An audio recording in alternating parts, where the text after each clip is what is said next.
우리는 지난주에 또 그 지난주에 우리는 계속해서 하나님 말씀을 같이 나눌 때에 특별히 우리의 삶을 주님께 맡기면 불가능한 일이 없습니다.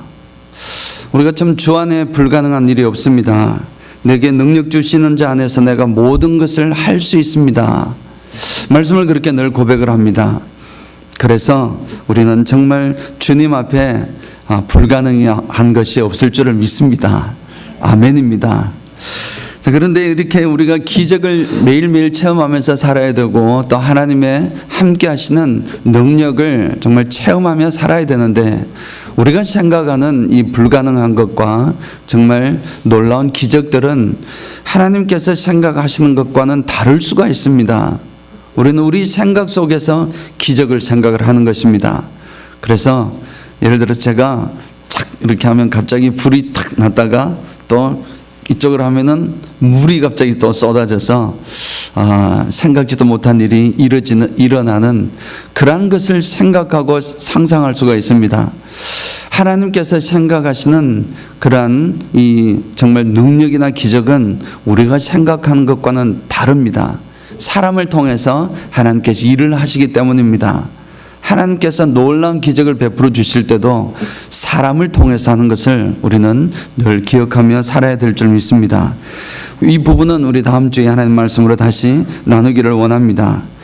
그런데 일단 우리가 생각할 때 우리가 교회에서 하는 말과 또 신앙생활을 하는 삶의 현장과 또 실제적인 삶의 현장에서는 이야기들이 다르다면 어떨까요?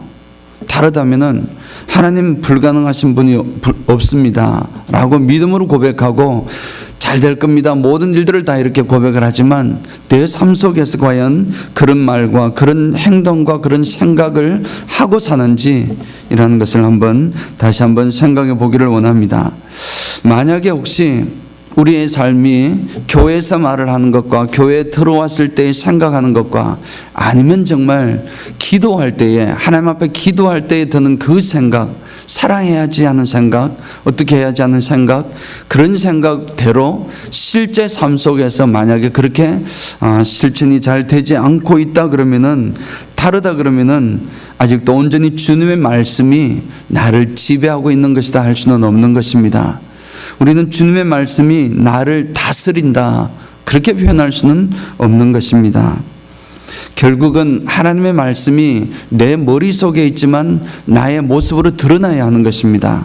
그것은 우리가 처음 인사할 때 그렇게 말씀을 드렸지만 믿음은 인격으로 나타나야 한다는 것입니다.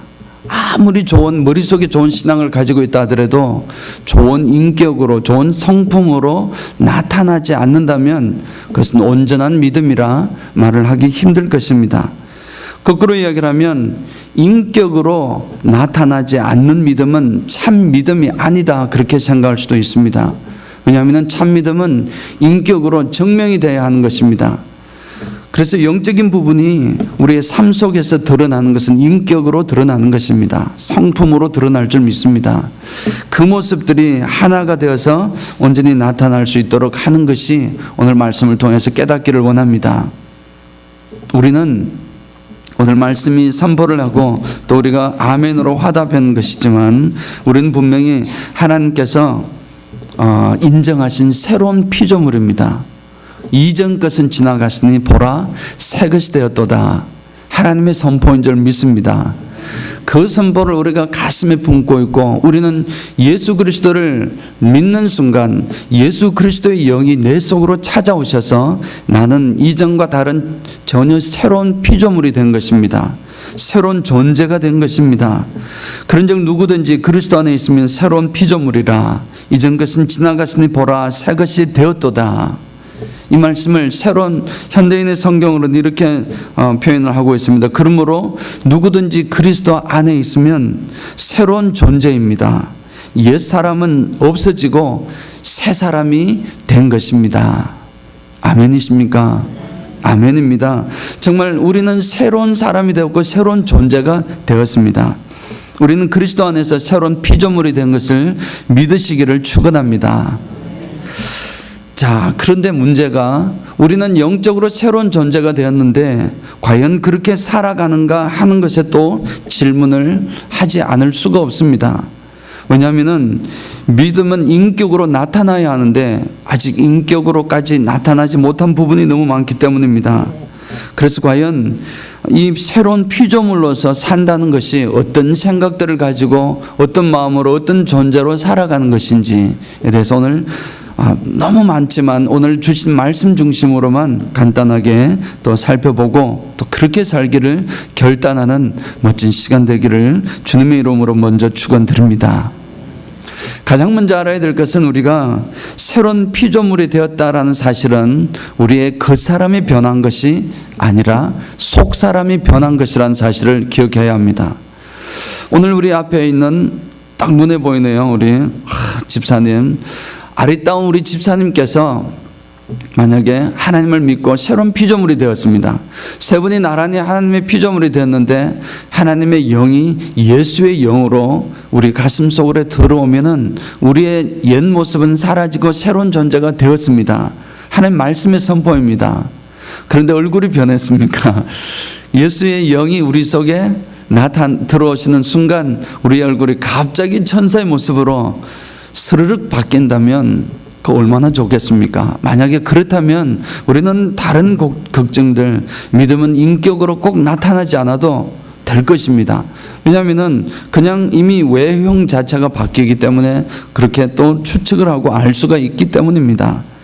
그런데 안타깝게도 우리는 외모가 변하는 것이 아니라 속사람이 변하는 것입니다.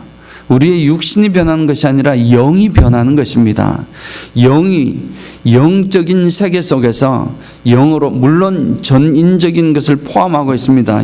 영, 육, 혼 전체를 다 포함하는 것이긴 하지만 그래도 외형적으로 육신이 지금 급격하게 변하는 것은 아닙니다. 그러다 보니 우리의 삶 속에서 이런 이전과 그 이후가 잘 구분이 되지 않습니다. 그러다 보니 여러 가지 내용 속에서 어려운 문제들이 생기는 것입니다. 과연 내 속에 나는 하나님의 영을 받아서 새로운 피조물로 거듭난 존재인데 그럼 거듭난 존재로서 살아야 할 것이 어떤 모습으로 또 어떻게 살아야 할 것인지에 대해서는 외모가 바뀌지 않으니 뭘로 나타나야 되겠습니까? 당연히 인격으로 나타나는 것입니다. 그리스도를 닮은 인격으로, 그리스도를 닮은 성품으로 나타나야 하는 것인 줄 믿습니다. 그 모습이 드러날 때 이분은 참으로 새로운 피조물이구나, 새로운 존재구나 하는 사실을 더욱더 깨닫게 되는 것입니다. 그 모습에 대해서 그러면 과연 어떤 모습이 드러날까요? 첫 번째로 오늘 주시는 말씀을 통해서 보니까 새로운 피조물 된 사람은, 새로운 존재가 된 사람은 생각하는 것이 다릅니다. 생각이 이전에는 나 중심에서 주님 중심으로 생각의 중심이 바뀌는 것입니다. 오늘 성경 18절을 잠깐 보도록 하겠습니다. 18절 앞부분만 잠깐 보면은 모든 것이 하나님께로서 났으며 그가 그리스도로 말미암아 우리를 자기와 화목하게 하시고 또 우리에게 화목하게 하는 직분을 주셨으니, 그 뒷부분은 화목하게 하는 사명을 주신 것은 그 다음 문제이지만 먼저 주신 것이 모든 것이 하나님께로서 났으며 이전 것은 지나갔으니 보라 새 것이 되었도다. 그렇게 우리를 선포하시고 나서 우리에게 주시는 말씀이 모든 것이 하나님께로서 났으며 라는 사실을 깨닫게 하는 것입니다. 모든 생각과 판단과 모든 것의 중심이 내가 아니라 하나님께 있다는 사실을 깨달으라는 말씀으로 주신 줄 믿습니다. 자, 그래서 첫 번째로 주시는 말씀은 중심이 나에게서 주님으로 옮겨가는 것입니다. 우리가 보통 이렇게 사형리를 설명하는 책에서도 그런 그림을 여러분들 보신 분이 많이 있겠지만, 나라는 존재, 나라는 존재의 생각 속에 우리는 항상, 보통 사람들은 나라는 마음 속에 있는 의자가 있다면 그 의자에 앉아 있는 분은 나입니다. 내 중심에 내가 당연히 앉아 있는 거죠. 그런데 그 그림이 이렇게 바뀌어야 하는 것입니다. 내 중심, 나라는 사람의 중심에, 마음의 중심에 의자가 하나 있다면은 그 의자에 나는 사라지고 그리스도의 십자가가 그곳에 있는 것입니다. 그리스도가 그 속에 앉아 있어야 하는 것입니다. 그 중심이 바로 나에게서 그리스도로 주님으로 옮겨가는 것입니다. 모든 생각과 판단이 나 중심이 아니라 주님 중심인 것입니다. 예배를 하는 것도 마찬가지입니다. 우리는 예배를 어떤 예배를 좋은 예배라고 생각하십니까? 솔직하게 여러분들은 어떻습니까? 내가 은혜를 받으면 그 좋은 예배입니다. 내가 은혜를 받지 못하면 아무리 좋은 예배를 하더라도 그것은 좋은 예배가 아니라고 생각합니다. 우리가 분명히 알고 있듯이 예배란 무엇입니까? 예배라는 것은 경배하는 것이고 하나님을 높이는 것이고 하나님을 찬송하는 것이고 하나님께 대한 무한의 존경심을 표현하는 것이 예배로 드러나는 것이 바로 예배입니다. 하나님께 올려드리는 것이 경배와 찬양, 그런 것이 예배인데, 사실은 우리 진짜 어떤 것이 좋은 예배냐 생각할 때 내가 하나님께 진정으로 올려드렸는지, 내가 전심으로 하나님을 찬양하고 이 시간 빌어서 하나님을 영화롭게 하는 데에 내 마음의 중심을 모았는지 그다지 그것은 관심이 없다는 것입니다. 좋은 예배는 내 마음에 드는, 그리고 나만 은혜를 받는 예배면 좋은 예배라고 생각하지만, 그런 예배라기보다는 내가 하나님께 전심으로 다가가서 하나님을 경배하고 주님께서 높아지시는, 그래서 주님께서 영광을 받으시는, 주님께서 궁극적으로는 우리의 정성과 우리의 경배를 받아주시는 그 예배가 좋은 예배인 줄 믿습니다. 중심이 어디 있습니까? 내가 아니라 주님께 있는 것입니다. 그분이 바로 새로운 피조물로서 거듭난 첫 번째 생각해야 할 그런 분인 줄 믿습니다. 그래서 결국 내 중심이 아니라 주님 중심으로 나타나는 그러한 사람들, 그러한 것은 다시 한번 말씀드리지만 인격으로 나타나는, 좋은 성품으로 나타나는 그 믿음을 표현하는 것이 참된 피조물의 모습이라 할 수 있습니다. 왜냐하면 우리가 내 중심이 아니라 주님 중심이다 이렇게 판단할 때는, 예배할 때는 그런 모습으로 주님, 모든 것은 주님 받으실 게 합당하신지 이것이 판단을 하지만, 그렇지 않을 경우에 우리가 일상생활 속에서는 상대방 중심의 인격으로 나타나게 되어 있습니다. 왜냐하면 주님 중심의 생각이 곧 상대방 중심입니다. 주님 중심의 마음은 곧바로 상대방 중심으로 표현되기 때문입니다. 내 중심이 아니라 주님 중심입니다. 그 마음은 그 세상 사람들을 향해서 나타날 때는 상대방 중심으로 생각하는 이 생각의 패턴이 있게 되는 것입니다. 그래서 내 중심이 아니라 상대방 중심으로 넘어가는 줄 믿습니다. 제가 신학교를 다닐 때에, 우리 뉴브란스윅 신학교를 다닐 때도 그렇고 제가 한국에서 공부를 할 때도 참 너무나 사랑하고 좋아했던 분 중에 한 분이 임마누엘 레비나스라는 사람이 있었는데, 이분의 윤리학을 공부를 한 적이 있었는데 참으로 은혜를 많이 받았습니다. 이분의 생각, 이분의 사상 중심에는 언제나 딱 한 가지가 있었기 때문입니다. 그 한 가지는 바로 너라는 것입니다. 너라는 상대방이 있습니다. 무엇을 하든지 상대방, 너라는 존재가 그곳에 있는 것입니다. 나라는 존재가 있기 위해서는 반드시 너라는 상대방이 존재해야 한다는 것입니다. 내가 없으면 당신도 없는 거지, 내가 없는데 무엇이 있겠습니까? 무엇이 필요하겠습니까? 라고 생각하는 것이 우리의 기본적인 생각입니다. 그러나 정말 이 사람은 내가 있는 것은 당신이 있기 때문에 내가 있다는 것입니다. 당신이 없다면 나도 없습니다. 그러니 모든 것이 당신 중심입니다. 상대방 중심입니다. 내가 있어야 너가 있는 것이 아니라 너가 있어야 내가 있다는 것입니다. 만약에 어떤 교회에 100명의 성도가 있다면 그 100개의 스타일이 있다고 합니다. 교회 내, 우리 교회에서도 새벽 기도회에 이렇게 음악을 새벽 기도회가 끝나자마자 바로 음악 CD를 틀어놓고 이렇게 우리 자유롭게 기도를 하시다가 편하게 돌아가시도록 그렇게 하고 있습니다. 곧장 CD를 틀어놓고 개인 기도를 자유롭게 하고 있는데, 어떤 사람은 음악 소리를 크면 좋겠다고 생각하는 분이 있습니다. CD 음악이 아주 크게 들렸으면 좋겠다 생각하시는 분이 있고, 또 어떤 분은 아주 은은하게 들리는 것을 좋게 여기는 사람도 있습니다. 또 어떤 사람은 아예 음악을 그냥 꺼버리고 그냥 하나님 앞에 그냥 개인적으로 기도하는 것이 더 좋겠다라고 생각하는 사람도 있을 것입니다. 이럴 때 과연 세 사람의 의견이 있다면 누구의 말을 들어야 할까요? 누구의 말을 들어야 할까요? 누구의 말을 듣느냐면 목소리가 적어 큰 사람 말을 들어야 되겠지만 그것은 물론 정답이 아닙니다. 목소리 가장 큰 사람의 말을 듣는 것이 아니라 또 사실은 그때는 여러 사람의 말을 경청하고 있고 또 여러 사람의 말을 목사에게 이야기를 하면 목사가 여러 가지 조화를 듣고 종합해서 이렇게 판단하는 그것으로 하는 것이 가장 좋을 것 같습니다. 그래서 새벽 기도에는 누구든지 편하게 기도할 수 있도록 큰 소리로 외쳐도 좋고 또 조용하게 묵상을 해도 좋고 음악 소리가 커도 좋고 작아도 좋고 그 가운데서 하나님과의 관계 속에서 아름다움을 찾아가고 개인적으로 기도를 하는 그런 멋진 시간으로 나아갈 줄 믿습니다. 똑같이 나 아니라 상대방 중심으로 만약에 생각을 하시는 그런 패턴이 내 속에 있다 그러면은 클래식 음악을 좋아하는 사람은 보편적으로 재즈 음악을 좋아하지 않습니다. 그런 음악을 좋아하지 않을 뿐만 아니라 감상을 할 수가 없습니다.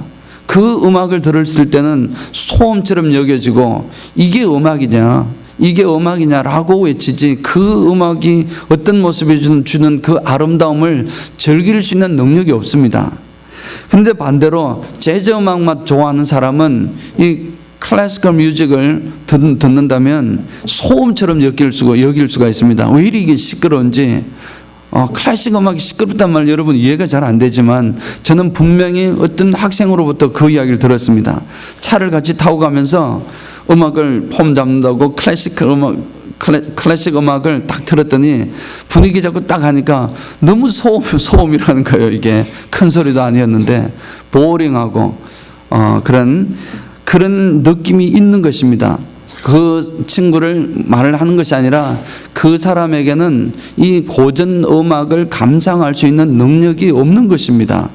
그 음악을 감상할 수 있는 능력이 내가 있다면은 그 음악을 들을 때도 좋고 또 재즈 음악을 들을 때 그 재즈 음악을 들을 수 있는 귀가 있고 또 마음이 있고 들을 수 있는 능력입니다. 이런 피아노를 저렇게 절묘하게 화음을 이렇게 바꾸었구나. 저런 모습으로 어떤 아주 멋진 테크닉을 사용하는구나. 등등 이런 생각을 만약에 하면서 들을 수 있다면은 그 음악에도 역시 즐길 수가 있는 것입니다. 그런 상황이 어떻게 가능할 수 있겠습니까? 사람은 선호하는 것이 있습니다. 내 좋아하는 것이 있습니다. 나는 클래식 음악을 좋아합니다. 나는 재즈 음악을 좋아합니다. 그러면 끝입니다. 근데 만약에 클래식 음악을 좋아하는 사람이 재즈 음악을 좋아하는 사람을 만났을 때에 그 사람에 대한 배려와 그 사람에 대한 생각을 끊임없이 한다고 하십시다. 그러면은 이 음악 나와는 다르지만 무언가가 있을 것이다. 그래서 수많은 사람들이 이 종류의 음악에 빠지고 또 사랑하는 것이지 라고 생각을 하고 듣는 귀를 자꾸 열으려고 할 것입니다. 그럴 때 시간이 흐르면은 이 사람은 분명히 두 가지 다 음악을 배울 수 있는, 감상을 할 수 있는, 두 가지 다 음악을 즐길 줄 아는 사람이 되어가는 것입니다. 이 모두가 어디에서 나오는 것입니까? 바로 나 중심이 아니라 상대방 중심의 사고를 통해서 얻을 수 있는 축복이고, 그것을 통해서 얻을 수 있는 지혜이고, 그걸 통해서 얻을 수 있는 즐거움인 것입니다. 이것이 바로 새로운 피조물, 새로운 존재, 바로 우리들의 모습이 되어야 될 줄 믿습니다. 그래서 이런 사람들은, 새로운 피조물로 살아가는 사람들은 늘 즐겁습니다. 그리고 늘 감사할 수 있습니다. 왜냐하면 나와 다름에서 배울 수 있는 지혜를 얻기 때문입니다. 나와 다르니 적이 아니고, 나와 다르니 오히려 그곳에서 배울 수 있는 지혜를 얻을 수 있는 사람이기 때문입니다.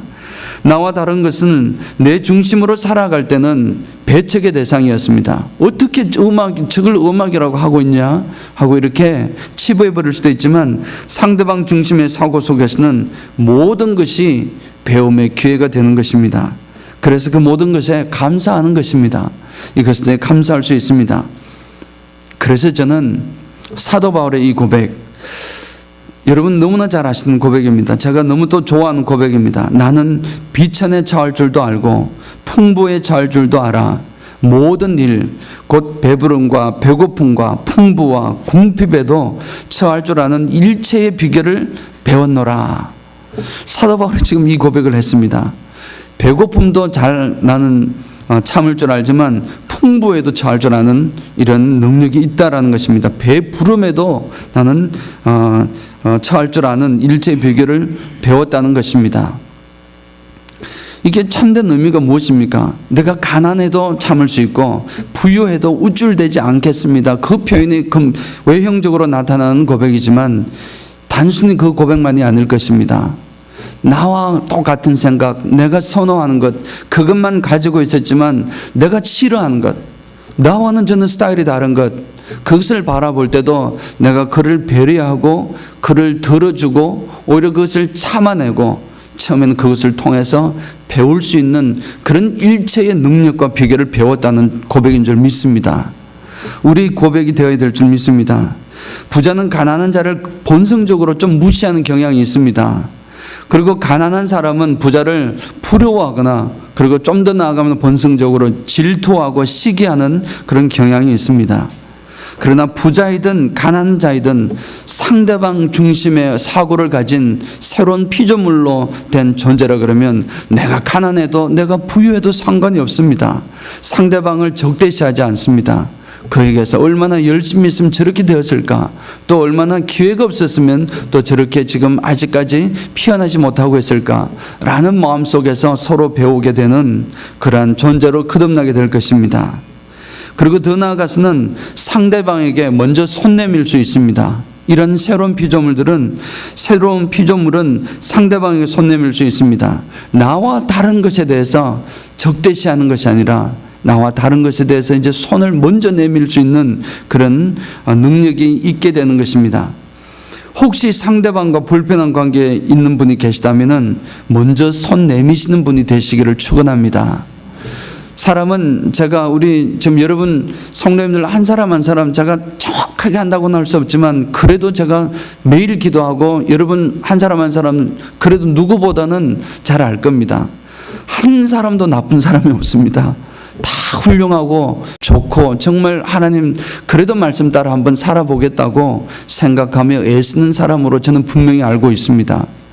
그럼에도 불구하고 그런 사람 중에서도 또 성격이 다르다 보니까 이렇게 관계가 좀 깨어지는 그런 경우도 생길 수가 있습니다. 그럴 때에 나와 다른 것에 대해서 내가 먼저 손 내미는 것입니다.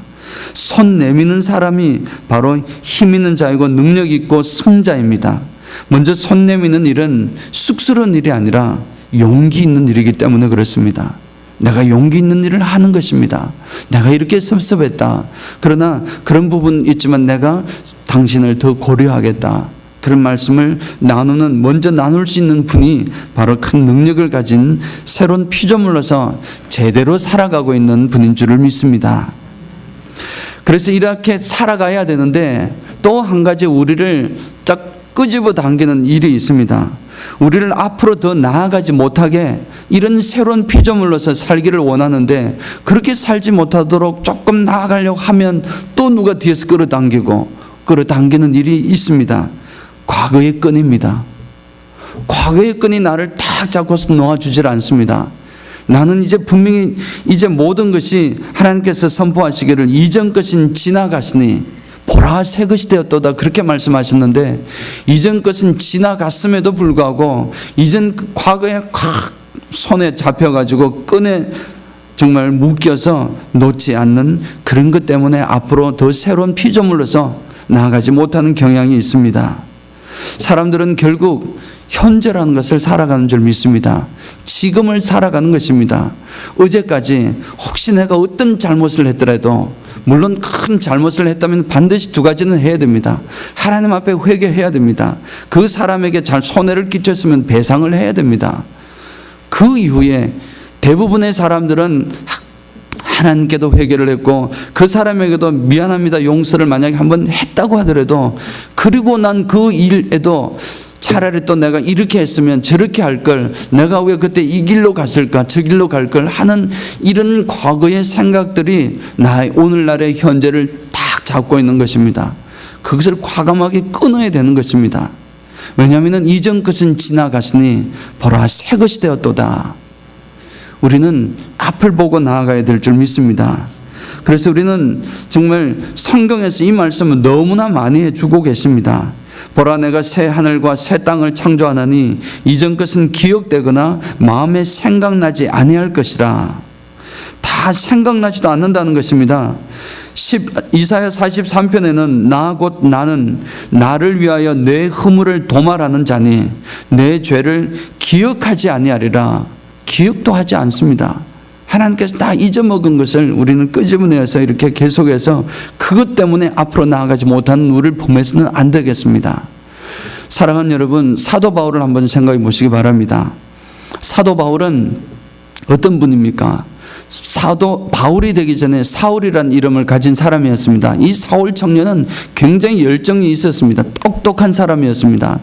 그래서 보니까 예수 이단이 나타난 것입니다. 그래서 예수 믿는 사람들을 찾아가서 잡아서 끌집어내어서 관원들에게 넘겨주었습니다. 관원들은 어떻게 했습니까? 심지어는 죽이기도 하고 재산을 몰수하기도 하고 추방을 하는 그런 형벌에 처해졌습니다. 그러니 당연히 이 사울이 찾아가서 그 사람을 끄집어냈다는 것은 그 사람을 죽이는 것이나 다름이 없는 사람이었습니다. 아주 정말 우리 기독교적인 입장에서 보면 질이 나빠도 아주 나쁜 사람입니다. 그런 사람이 어느 날 이제 그것도 뭐하러 갔습니까? 다메섹에 예수 믿는 사람이 있다더라. 그 소문을 듣고 그 사람 잡으려고 가고 있었습니다.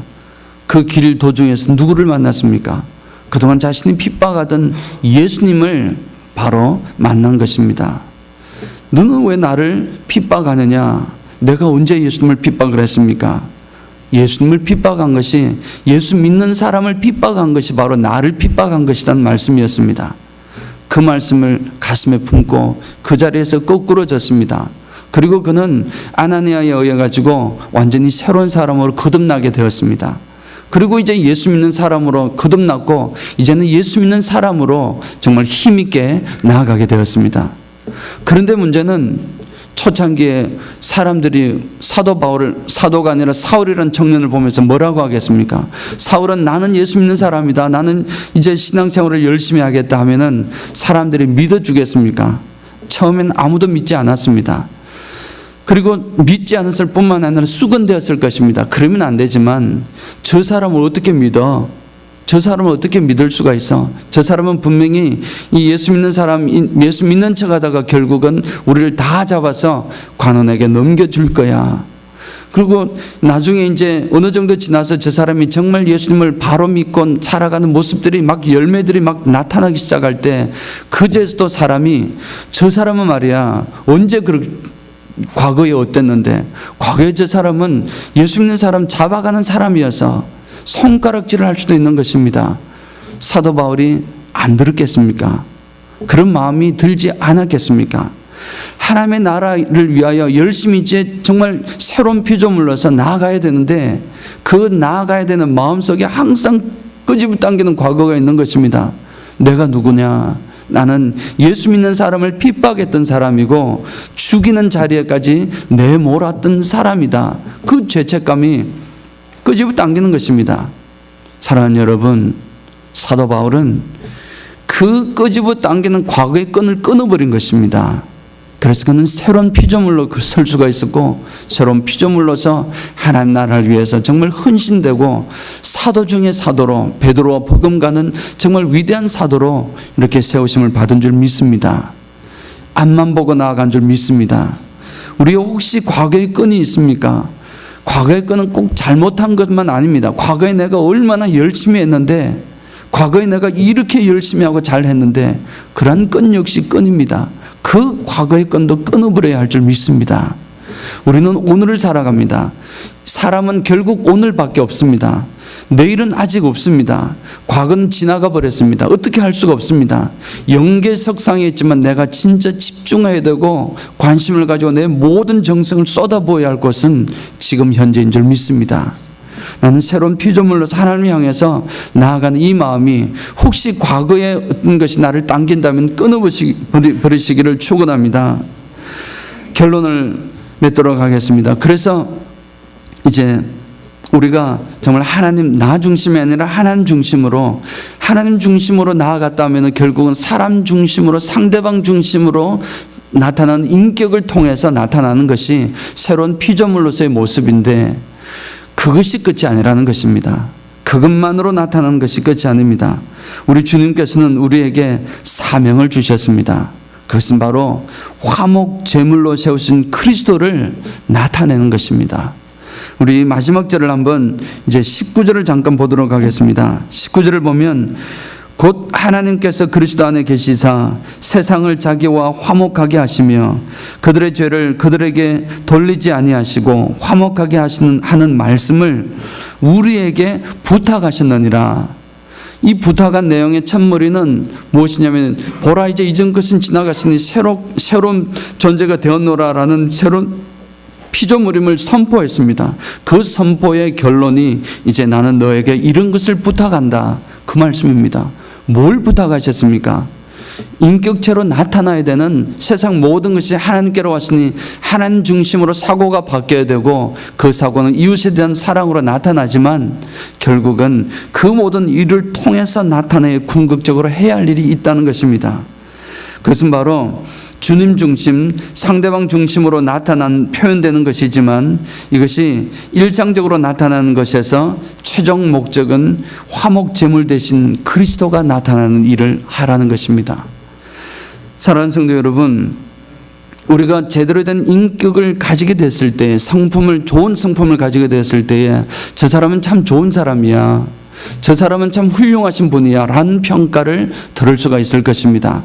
우리는 예수 믿는 사람은 그 평가를 들어야 될 줄 믿습니다. 그 평가를 듣는 것으로 끝이 나면 안 된다는 것입니다. 그냥 좋은 사람, 그냥 사람 좋은, 그냥 인격이 훌륭한 사람으로 멈추는 것이 아니라 그 능력을 통해서, 그 모습을 통해서 반드시 주님을 소개하는, 주님이 나타나는, 그냥 어떤 주님입니까? 바로 화목제물로서 하나님과 사람 사이를 화목하게 하셨던 그 주님의 모습을 나를 통해서 나타내어라는 것입니다. 이 일을 주님께서 우리에게 뭘 하신다고 했습니까? 부탁하신다고 하셨습니다. 사랑하는 성도 여러분, 그냥 좋은 사람 참 많이 있습니다. 그냥 인격이 훌륭한 사람도 많이 있습니다. 그럴지라도 그것이 끝이 아니라 그 일을 통해서 주님이 하나님과 우리 사이에 화목제물이 되셨고 우리를 존귀한 자로 세워주신 근거가 됐는데, 그러나 우리 하나님은 우리를 존귀한 자로 세워주셨지만 우리의 치명적인 죄 때문에 하나님과 분리될 수밖에 없었고, 사람의 노력으로는 결코 하나님과 화목될 수 없는 그 사실을 보고서 하나님 아버지께서 그 아들 예수 그리스도를 이 세상에 보내주셔서 하나님과 우리 사이에 화목하게 해주셨는데, 그 역할을 이제 우리가 하라는 것입니다. 우리에게 부탁하는 것인 줄 믿습니다. 사랑하는 성도 여러분, 우리가 이제 화목제물이 되어야 될 줄 믿습니다. 혹시 우리 사이에 또는 사람들 사이에 화목하지 못한 분이 혹여나 느껴진다면 그 중간에 내가 손해를 보고 내가 정말 욕을 먹고 내가 어떤 어려움을 당한다 할지라도 그 속에서 화해하는 피스메이커가 되어야 될 줄 믿습니다. 그 일이 하나님께서 우리에게 주셨습니다. 세상 사람들 중에서 많이 훌륭한 사람들이 있지만 그리스도를 몰라서 죽어가는 사람들이 있습니다. 그 사람들에게 예수님께서 이러한 모습으로 당신과 하나님 사이에 화목하기 위해서 일을 하셨습니다. 그것을 소개하고 내가 바로 그런 역할을 감당해야 하는 것입니다. 그것이 진정으로 우리 하나님께서 허락하신 주 안에서의 새로운 피조물로서 정말 전혀 이전과는 다른 새로운 존재로서 살아가는 우리의 모습이 되어야 될 줄 믿습니다. 그런 우리가 되시기를 주님의 이름으로 축원합니다. 아멘.